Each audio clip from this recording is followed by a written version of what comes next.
महत्त्वाचं आहे, कारण आमचा पक्ष असा आहे ना आमच्या सगळ्यांचा, की आम्ही कुठची निवडणूक डोळ्यासमोर ठेवून कुठचाही कार्यक्रम घेत नाही. म्हणजे कोविड काळात जेवढं काम केलं तेवढं सरकारबद्दल लोकांची नाराजी होती, पण आम्ही बिनधास्त बाहेर पडून काम करत होतो. आणि आजही कोणालाही कुठचाही प्रॉब्लेम आला तर ते राजसाहेबांच्याकडे येतात.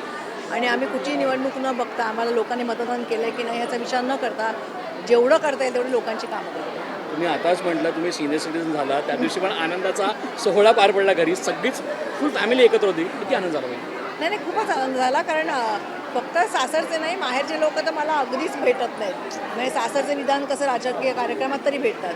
तर मी माझ्या माहेरच्या लोकांनी तेव्हा सांगितलं होतं की आम्हाला तू कंप्लीट हवी आहेस, अजिबात कुठेही जायचं नाही आहे. सो मी माझ्या पक्षाच्या लोकांना विनंती केली होती की तुमच्याकडे मी कायमच असते, तर एक दिवस मला जरा सुट्टा द्या. पण एक आनंदाची गोष्ट पण होती, उद्धव साहेब पण तिकडे होते, रसवेडी पण तिकडे होते.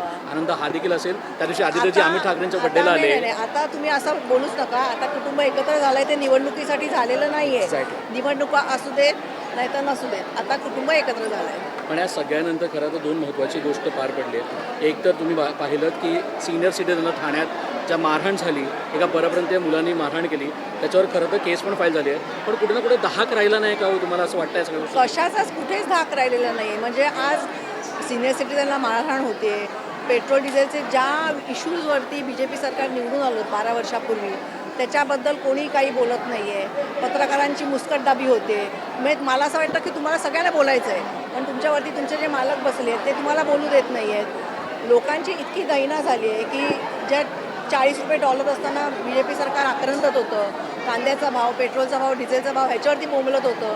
आता ते काही बघत नाही आहेत. एका ठिकाणी म्हणतात आम्ही शेकडो कोटी झाडं लावली, ती झाडं कुठेही दिसत नाही आहेत. आपली जंगलं वाचवायला पाहिजे, ती वाचवली जात नाही आहेत. आणि सगळी जंगलं, म्हणजे अंदमान निकोबार आता जर तुम्ही विकायला काढलं तर ह्याच्या पलीकडे आपण काहीच बोलू शकत नाही. आणि सुप्रीम कोर्टपासून कालपर्यंत सगळं त्यांच्या हातात आहे. निवडणूक आयोग त्यांच्या हातात आहे. कोर्टात केसेस उभ्या राहत नाहीत. सो लोकांनी जोपर्यंत जनआंदोलन करून उतरत नाहीत तोपर्यंत त्यांच्या आयुष्यात असाच खडतर राहणार. पण तेच जन आक्रोश आंदोलन करा तर कॉक्रोच पार्टीमध्ये सामील होताना दिसतंय का? एक युवक सगळे आज रस्त्यावर आलेत. वहिनी कसं काय बघताय गोष्टीकडे तुम्ही? चांगलं आहे, पण ज्या लेवलला ते मॅनेज करतायत निवडणुका, की लोकसभेपासून महाराष्ट्रात विधानसभेपर्यंत 85 लाख वोटर्स ॲड झाले. कळलं का?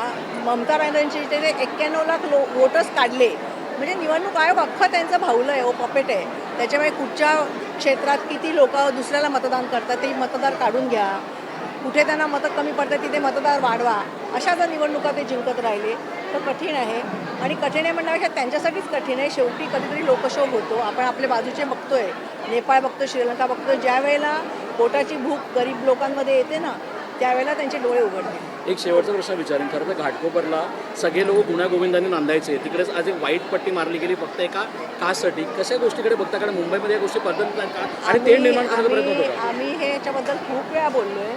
मी स्वतः सांगते, माझी आई कोकणस्थ ब्राह्मण आहे. ती खरंच अंड पण खात नाही, पण तिने आम्हाला कधी सांगितलं नाही की तुम्ही खाऊ नका. सो माझं असं म्हणणं आहे की ज्यांनी त्यांनी आपला धर्म, आपली जाती आपल्या घरात ठेवावी. तुम्हाला खायचं नाही, आम्ही अजिबात तुमच्या तोंडात येऊन कोंबत नाही आहोत, पण तुम्ही समाजात दुही माजवू नका. राजसाहेबांनी प्रत्येक वेळेला भाषणात सांगितलं की आमचे जीवाचे कंठस्थ मित्र गुजराती आहेत, मारवाडी आहेत, मुसलमान आहेत. म्हणजे माझ्या घरातल्या छोट्याशा वाढदिवसाला पण सर्वधर्मीय लोक आणि सर्व जातीचे लोक होते, कारण ते जे क्लोज होते तेवढे आले होते. सो तुम्ही हे लोक राजकारणी मुद्दामून समाजात विघटन पाडतायत, मतांच्या राजकारणासाठी त्यांना दुही माजवत आहेत. मला असं वाटतं हे सुज्ञ लोकांना कळलं पाहिजे. थँक्यू.